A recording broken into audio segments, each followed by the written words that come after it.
Hello, welcome to part one of the newest pond build. This is going to be a fish pond. It's approximately 4 foot deep. Meant to be 3 foot deep, 2 foot deep, and then a foot deep.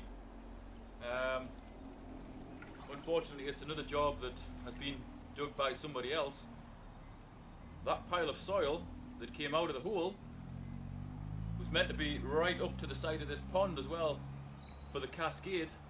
Unfortunately, we're going to have to move that by hand, so it's right next to the pond, but it's not going to take too much doing.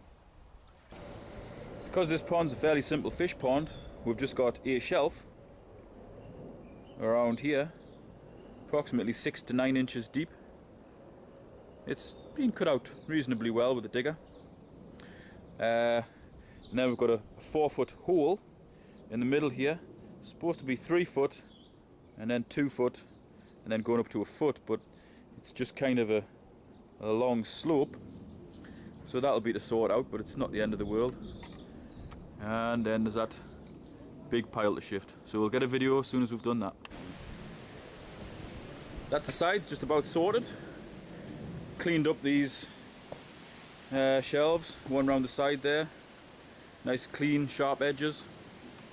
We've added steps, so we've got one here going down, one here going down, one here going down, and there's another one under the water here which we're going to pump out now. We've started building that heap up a little bit. All that stuff in the front of the heap came out of the hole. That should have really come out whilst it was being dug. It just shows you how much more stuff should have come out. We've still got the heap to sort out and the bottom of the pond to pump out. To get that done, we'll stick the underlay in. That's it, pretty much pumped out now. There's a little bit of water still in the bottom, but it'll be right. You can see the extra 2 shelves that we had submerged before. Doesn't really need those shelves in, I suppose, but just gives you somewhere flat to put lilies. So if you buy lilies from the shop, they generally need to be stepped down, so you'd maybe put them here when you first bought them, leave them a week, step them down, then finally put them in the bottom, you know, after 4 or 5 weeks. So that's the hole ready, and now we're going to put the underlay in.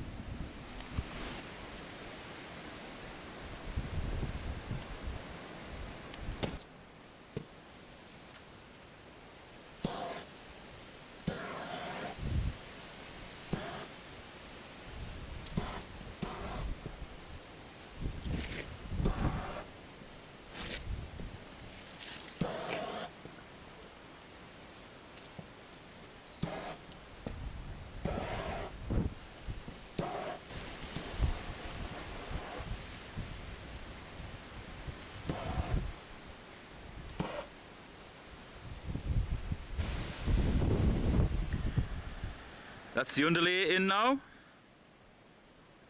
Even though it's windy, it's staying buttoned down in position. We've fused all the parts of underlay together with the heat gun and put weights around the edges. Stop the wind getting underneath and lifting it all out like a parachute. This is the liner. It's 1 mil thick rubber, and we're just going to roll that down into the pond, long ways on, and then open it out.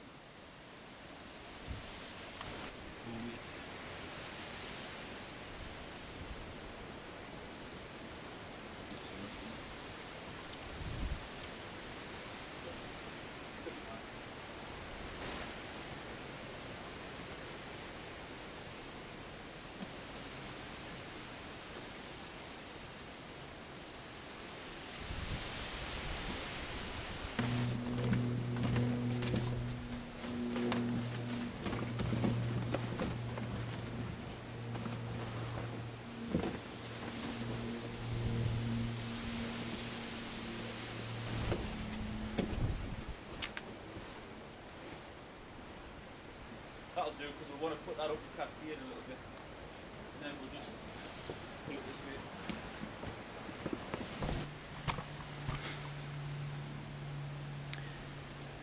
That's the liner draped loosely in the hole there.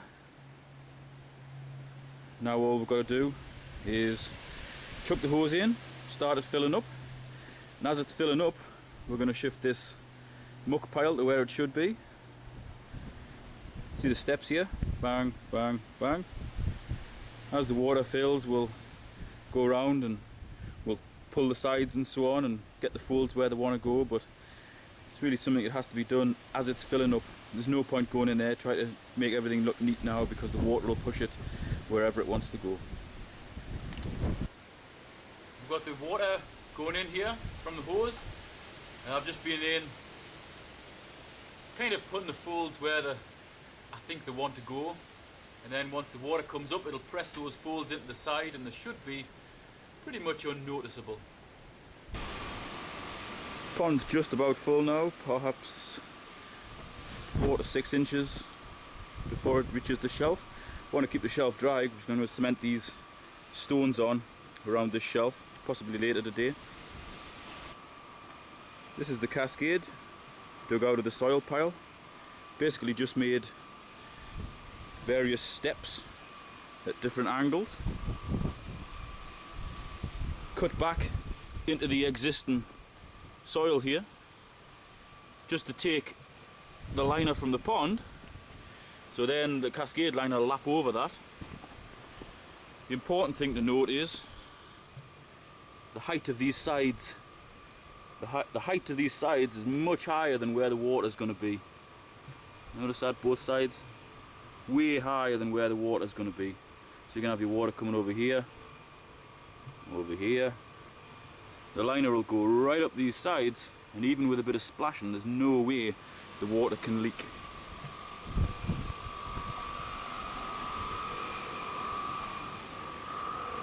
This is it looking down.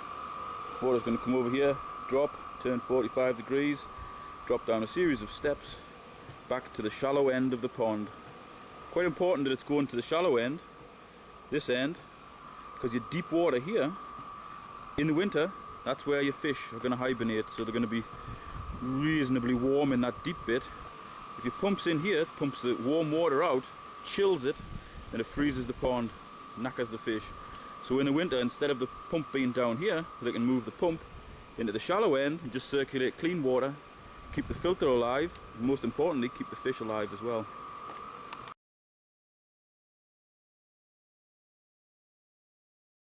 This is part 2 of how to build a fish pond. This is your kind of average Joe's sort of pond. Dig a hole, put the muck in a pile, build a cascade in the muck pile. So this is going to show you how to build a cascade properly, whether it's in a pre-made muck pile or whether it's in an existing bankside. Principle is exactly the same.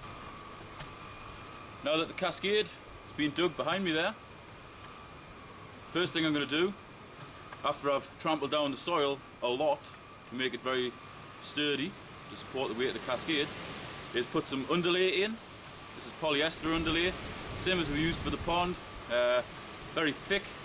If you need to overlap it, you just use a blowtorch, seals it together, really good stuff. It prevents the liner being punctured from underneath, meaning that if you have any gravel or bits of smashed up glass or whatever, providing they're not too sharp, they will not go through here. Basically protects the liner from being damaged from below. You're putting quite a lot of weight on here, ultimately. You've got the underlay, then you've got the liner, you've got some pretty big stones, cement, cobbles, there's a lot of weight on it. If you haven't got underlay and you've got slightly dodgy soil, all that weight is pressing on the liner, and it's pressing on things that could possibly pierce the liner, so this is a must. Even on a small cascade like this, I would always use this good quality underlay and always use 1mm rubber liner, exactly the same as the pond liner. Okay, that's the underlay in. See how it's worked into all the corners. There's no bagginess to it, because the liner's going to go on top of that. And if you have baggy underlay, you'll have baggy liner. So really you lay the underlay in just as if you were laying the liner. Nice and tight, secured around the edges so it can't blow back in. And it's about time to put the liner in now. That's the cascade liner in. Laps over the top of the pond liner. Very important that. Seen loads of jobs where people have actually put the cascade in first and lapped the pond liner over the top. course the water just disappears straight underneath the pond liner and you lose water wholesale. So the pond liner, which is underneath this Cascade liner, comes to about here, and then you've got the Cascade liner coming down over the top, and it's overlapping where you've got a 90-degree drop. So I've got 1, 2 90-degree drops, so the water can't get back up.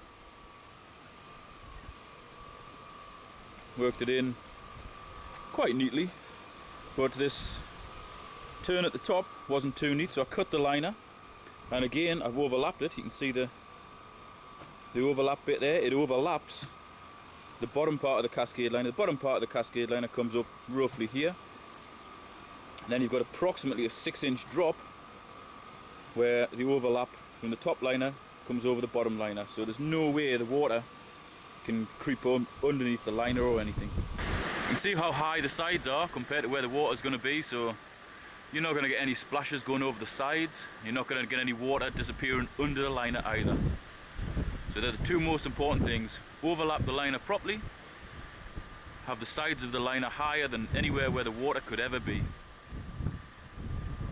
And after that, it's pretty much up to you how you finish it off. But I'll show you how I finish it off. Here I am at the bottom of the Cascade, and I'm only going to use 3 different materials. Well, 3 different types of stone anyway. We've got nice flat sandstone for the base of the Cascade, and also the spill stones where the water actually comes over. We've got big rockery stone for the sides of the Cascade.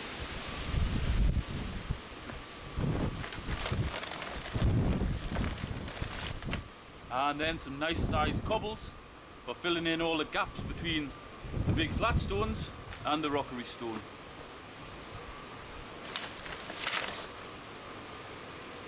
And all of that will be held together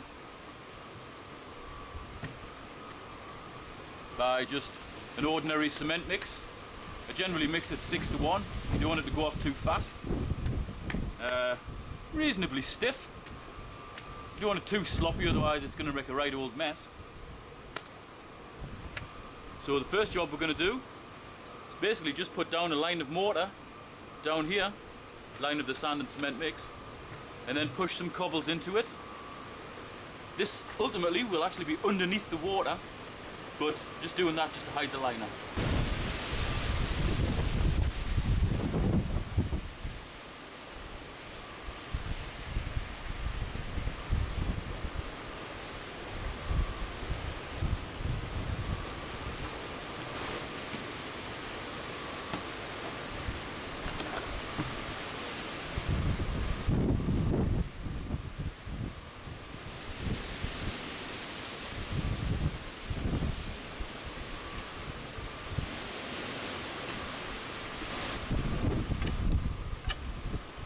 First job, once the cement's in and smoothed out, is to put one of the edging stones on to mark the side of the Cascade.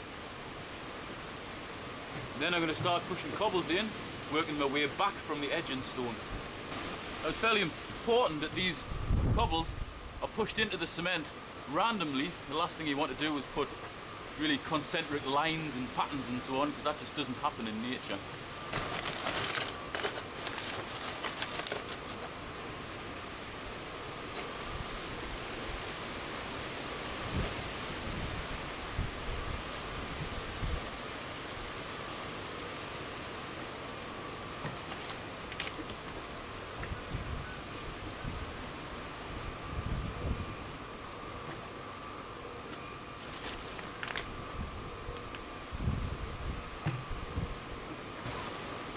Dropping a little bit of cement on there for the next edging stone.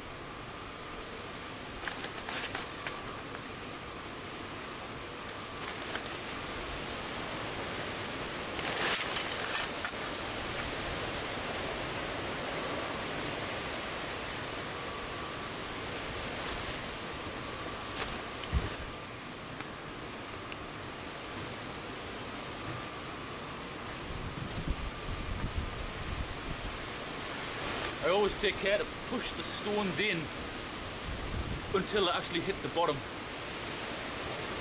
The mortar's only about 1.25 inches thick, so by pushing them all away, and you get a good grip around the stone.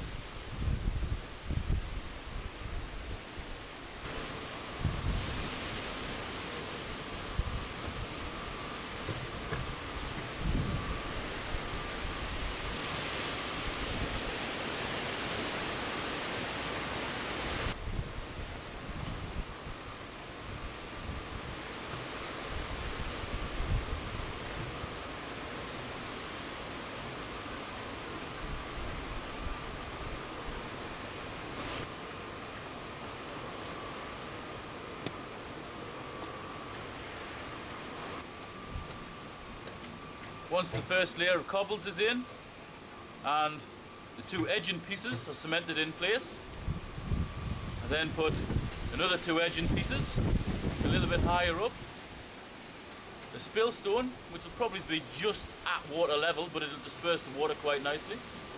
Then I'm going to work my way back from that.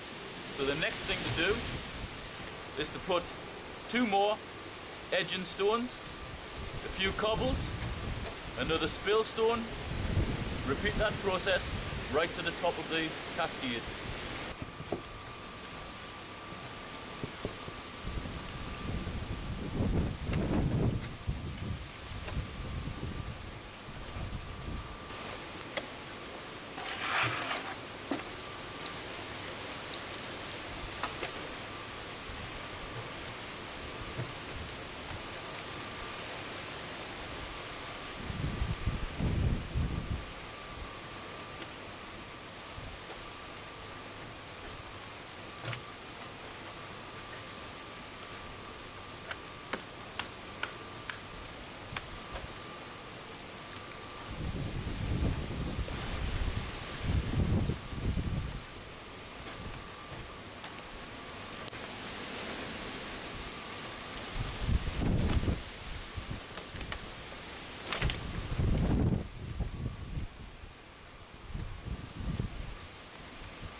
That's getting towards the end of the afternoon and I'm kind of running out of stone, so I'm going to stop there for the cascade. I like plenty of stones to choose from, so I'm going to make that do for the day and bring some more stone with me tomorrow. But it's kind of coming together, starting to look alright. I've got almost up to the bend. Particularly pleased with that stone. You know, it's got like a little cave underneath it and the water should come underneath that. can certainly get my hand underneath it, so the water should come underneath it as well. Just going to add a few more stones either side here, just here and here, because the ones I've got left are a little bit too big for the Cascade. And I'll pick this up tomorrow morning. You'll be able to see that the sides of the Cascade look a lot neater now. Cut the liner off, burnt the underlay off. Find it easier to burn it off instead of cutting it, because it's a hell of a job to cut that stuff. The Cascade is pretty much finished now. It obviously still needs all the soil pulling in around these stones, but I'm going to wait until the cement goes off before I do that. Got up to about here yesterday, and this is the bit that's been added this morning. I've allowed a little cavity down here for the pipe to come in.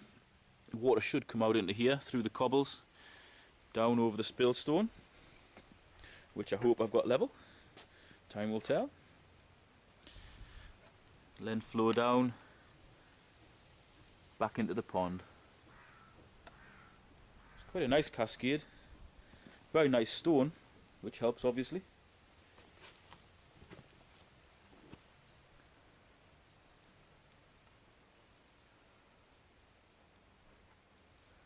Everything's cemented together. See, the cobbles are just pushed into the cement. So after a couple of days it should be ready for a trial run. But ideally I like to let it go off for about a week before actually setting it away for good. We've added a few more cobbles around the sides, a few more big stones, and from here onwards all the way around to here we're going to have like a dry stone wall with big sandstone slabs on the top, just to make this side of the pond accessible. Because whilst these big rockery stones look nice, you can't really stand on them with any sort of safety. They are cemented in, but they're not very level. Obviously we've got a pump going in here, so the pipe's going to come down just underneath that overhanging lip of the stone and go out to a filter. That's the hole for the filter. I'll show you that in one of the future parts. And the blue pipe there is actually a conduit. It's blue alkathene pipe, just water pipe. It goes under this path through these heathers and it comes out here. There's going to be a switch box on this wall eventually when the electrician comes. There's also another conduit runs just behind here, again going back to the garage, and that one is for the electric supply to the pump. So we'll chuck the pump in, throw the cable through the conduit, wire it into the switch box. Same with the filter. You can see the pond isn't full yet. It's got to go up another 4 or 5 inches before it even hits the bottom of the stone. And then from there the water should come up halfway up the stone when it's filled up totally. That means you won't see any of the liner. We've cut the liner back around the pond as well. All of this behind the stones will be filled in with muck from the heap, and it'll really blend it in nicely. But again, I don't want to do that until the stones are kind of set.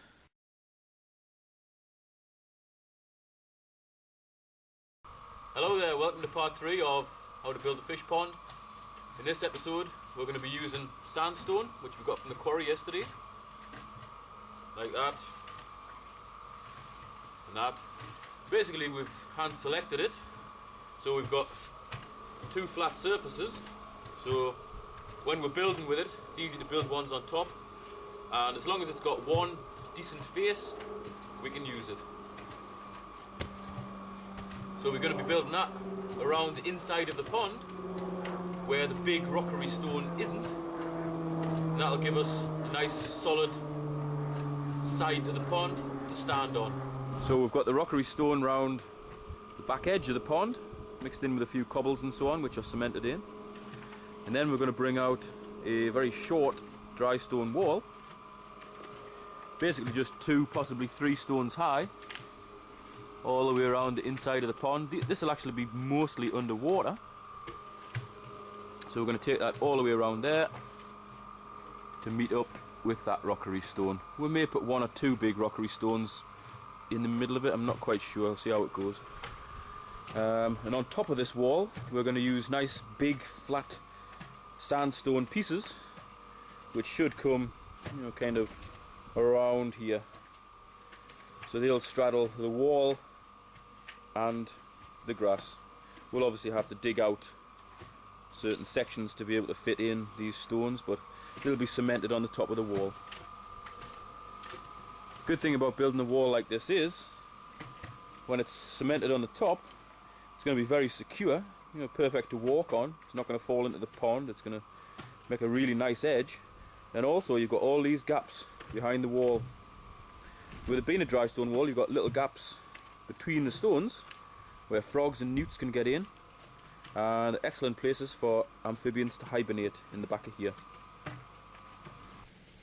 This is a handy trick. We've got the conduit that's going to supply the pump buried through the lawn under the paving slab, and it comes out here. There's going to be an electric box on the wall there to distribute the power, but obviously the cable, because it comes like that, doesn't stand a cat and hell's chance of going through there. So we've got a thick earth cable, pretty much inflexible sort of stuff, very thick. We've stripped the pump cable down and we've tied that onto there, so when we pull from the other end, this should pull the pump cable through with no problems.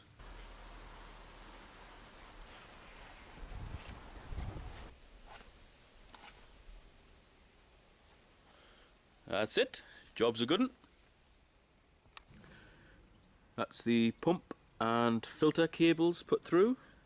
One goes through here, one goes through here, back to the garage where the electric's going to be.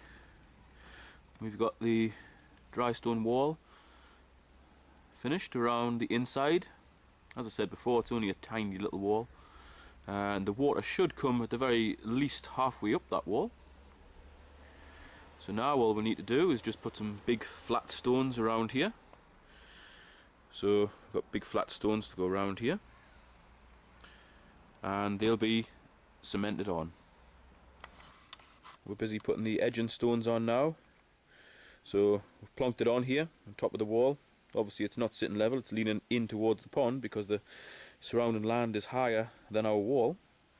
So plonking it on, marking it by cutting in with a spade. Then we'll flip that stone off, dig out this area here that we've marked down to about 2 inches or so, roughly a little bit deeper than the thickness of the stone. Then we'll put mortar in, which is sand and cement mix, in here and across the top of the wall, and then we'll put this big stone back on top of that mortar, and that'll secure it to the wall and the ground. So this is the first hole that we've dug. We had the stone on here, we cut out what we needed to cut out, and now we're ready just to drop a bit of mortar on and flip the stone back into position.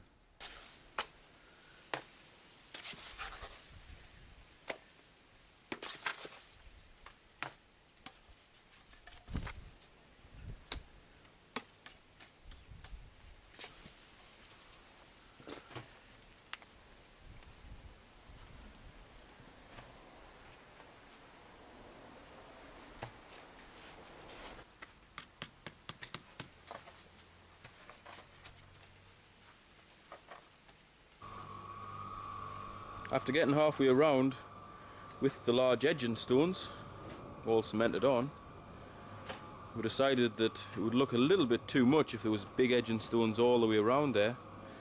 So we actually demolished a bit of the dry stone wall, and instead of the big edging stones, we're actually going to put these rockery stones in just to kind of break it up a little bit. It would look a little bit too much if it was all just flat stones there. So by putting the big rockery stones, it'll kind of tie it into what's happening on that far side with all the rockery stone there. So with these, we're trying them in position first, whipping them out, putting a bed of cement down and laying them on the cement. Exactly the same as we did for the big flat stones. That's the edge of the pond done now. Obviously the water's still low, it needs to come up about another 8 inches or so, cover that shelf. But it looks a little bit better adding the big rockery stone in between the big flat lads. Just breaks it up, gives it a bit more interest. We've sorted out the soil pile a little bit as well. Took a lot of the grass sods out of it that the digger driver had seen fit to put in there. And we've dug a trench for the water. So pump will be in the pond, pipe will come out into here, through the filter, back out, and follow this trench up.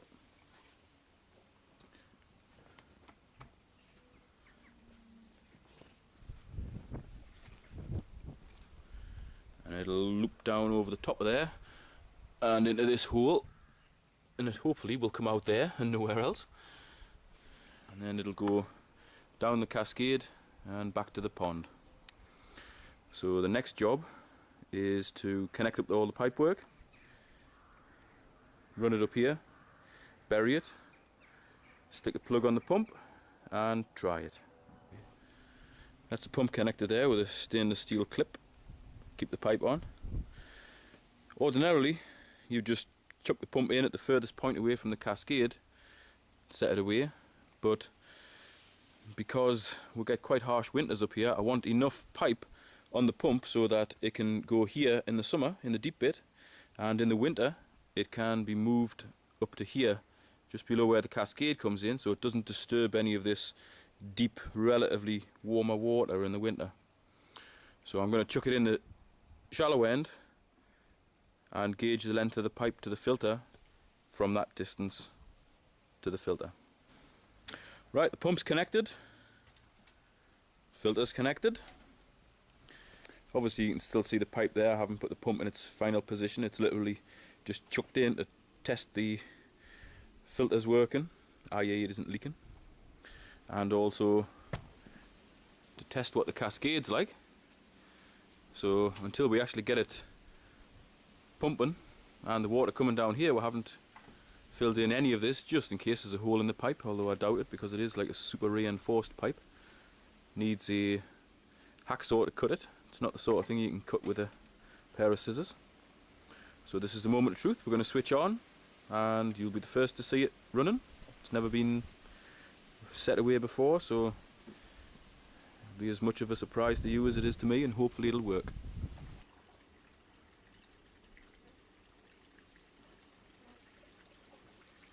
Top one's level. That's a bonus.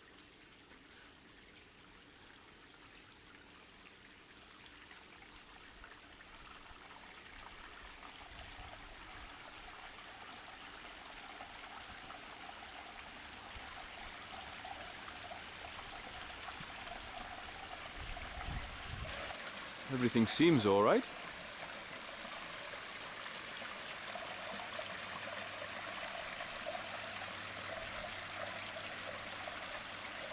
Water's going underneath that stone nicely, which is what I wanted it to do. Creating a little bit of a pool just there. Again, I wanted to do that. I'm concerned about the level of the header pond, so I'm going to check that. That's probably the most important thing, because if the water's disappearing back over, it's not a good job.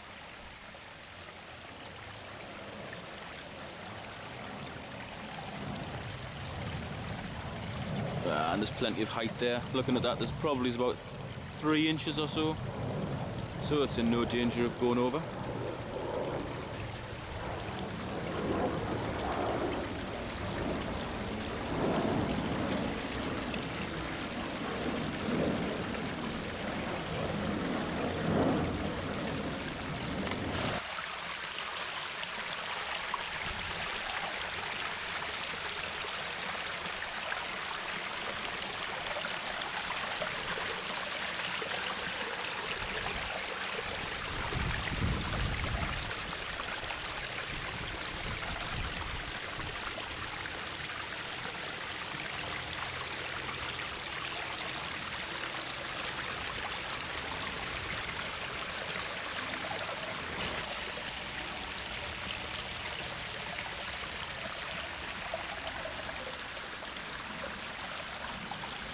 pretty good, pleased with that. Obviously the pond has to go up quite a lot, so it'll cover up these cobbles down the bottom here, and it'll also cover up the liner that's still shown around the sides of the pond, but things are heading in the right direction. We're going to switch this off now, give the cement another couple of days to go off before we set it away proper. In part 4, which will now be tomorrow's work, we're going to be filling in the trench where the pipes go, also finishing off around the sides of the pond, topping the pond up, and we're going to bring some nice big rockery stones, similar to what we've used in the Cascade, to plant in either side of the Cascade and around the mound to create a bit of a rockery. Thanks for watching.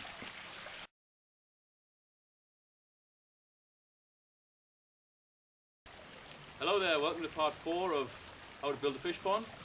This is basically just a short summary of how we finished the pond off. It was more or less finished in part 3, but I'll run through what we've done just to give it the finishing touches. Obviously now the pond is full. You can't see any of the black line around the edges, so it looks a lot better. Water kind of comes halfway up the rockery stone there, giving it a nice natural edge. This will allow the water to drop maybe 2 or 3 inches or so before you start seeing the black line around the sides, meaning that you don't have to top it up, you know, every week in the summer. It'll go a long time between top-ups. We brought a load more rockery stone this morning, and we've basically just dug it in around this mound here. We've taken a lot of this, the grass out of the mound, because unfortunately the dude that dug it out, instead of removing the grass first and putting it in a pile and then digging all the soil out, he decided to dig the whole lot out together and just clash it all in one heap. So we've had a hell of a job digging all the grass out of here. There will still be grass in here, so I've advised the folks I'm doing the job for just to leave it till the spring. We're in the back end of the year now, it's late October. Just leave it till the spring, wait till the grass comes up, spray it off, and then plant it. We did put that plant in there. It was actually growing out of the heap of rockery stone that we brought. This is the pile of grass that we've dug out of the pile whilst we've been shaping the heap. There will be at least that amount still in the pile, unfortunately. So walking around the back of the pile, you can see the odd rockery stone plugged in there. We'll just kind of put them in randomly. The last thing you want is something that looks contrived. Obviously the pile of soil is still pretty rough, but it's been raining overnight, and to wander around on there would just make it like a total quagmire. It would be a hell of a job. So I'm going to leave it for a week or so, come back, plant the pond up and rake all this, hopefully when it's dry, and you know, give it a really neat finish. Cascade's looking nice. Quite a natural sort of effect. Although, you know, we have obviously put spill stones in there. It falls quite well and really oxygenates the water quite nicely. You cut the liner and underlay back really neatly around the sides. The last thing you want to have is liner hanging out. It just looks blatantly obvious that you've lined it. Obviously all of these stones are cemented in, so they're not going to go anywhere. Safe to walk on and climb over. All the stones in the rockery aren't cemented in, they're just literally dug into the ground. When you look at the path of the water coming down the cascade, you can see by the bubbles it flows right along this back edge in the shallows. It's exactly what it wants to do. The pump's sitting in this deep end here, moving water into the filter back down the cascade, and it's arriving right at the far end of the pond. So the water has to travel all the way from here to here before it gets pushed back into the filter and down the cascade, which is great. We have left enough pipe on the pump to be able to move the pump from here to here in the winter. By having the pump in the shallow end where the cascade pours in, means it'll keep the filter alive in the winter but won't disturb the main body of water where the fish will be hibernating. The filter that we've used in this job is from a German company called Oase. They make very good pumps and filters. We've also used their pump. And this filter is a Filco Clear 30,000, which is probably a little bit too big for this pond, but there is going to be koi going in here from the lady's previous pond, so I always like to go slightly over on the filtration. There's an integrated 55 watt UV, runs right down the middle of here, and what happens with this is water comes in here from the pond, it flows around and round the UV, which kills the algae, kills bacteria, pathogens, parasites and so on, and then it flows through a series of foams in the buried part. This is probably about 2 foot 6 deep in the ground, foams. Water goes through the foams, out this pipe, up to the Cascade. There is another fit in here which allows you to attach a pipe which can then lead to a drain, and when you want to clean the filter, all you do is turn that to point towards the drain, leaving the pump on, take the handle, pump it up and down, and what that does, it actually washes the foams out in your pond water, removing all the muck to the drain. Means that you don't have to pull this apart and you don't get your hands mucky. Once you've finished the cleaning process, all you do is just turn the valve back here, put your cap back on. Really simple to clean. This is the pump that I'm using. It's an Aquamax Eco 8000 from Oase. Heavy duty pipe. Means it's not going to crack, it's very hard to pierce, and it's going to last a hell of a long time. The pump itself's got a 5-year guarantee, so it's going to last well. The last thing I want to do is come back to a job because of a faulty pump or something getting blocked or some sort of problem that could have been avoided. This particular pump actually has 2 inlets.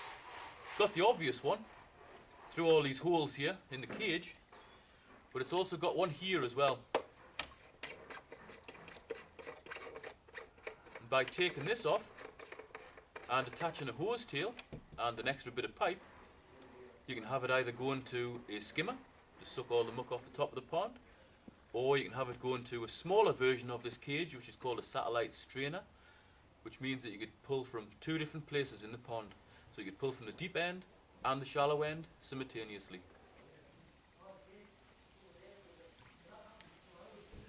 So really the key to a successful pond is obviously creating it the right size for the fish you're going to stock, and also having a good pump which acts as the heart of your pond, a bit like the heart in your chest. Instead of pumping blood around, it's pumping water around. And also a good filter. Think of this as the lungs of your pond. This will filter out all the muck that your pump pumps into here, and hopefully you should have crystal clear water. Obviously the pond at present hasn't got crystal clear water. We've only just filled it up and we've been working around it with mucky soil, but I'll do an update when I come back and sort the bank side out, and it should be crystal clear then. That's it for this series of videos. We've switched the Cascade off now. The cement's only been in there a couple of days, so we had it running before just to test that everything was okay. It is, which is always a bonus. And we're going to leave that to go off for at least a week before we set it away proper. Thanks for watching this series. Any questions? Put them in the comments below. If you've liked it, give it a thumbs up, favourite it, whatever. Thanks for watching.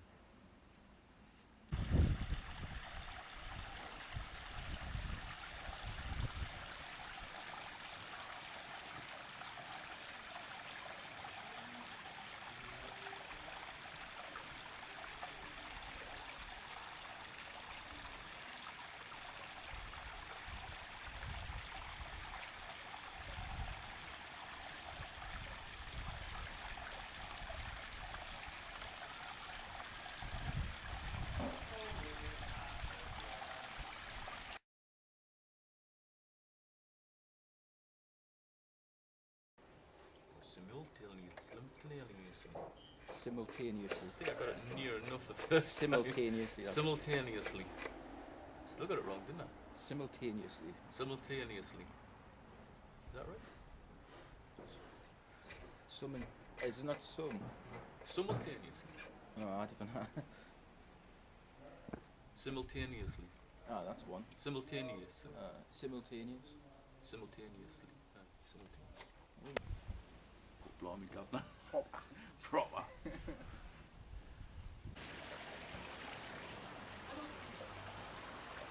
You want to stand in front of the Cascade? I can't do it when people are watching us.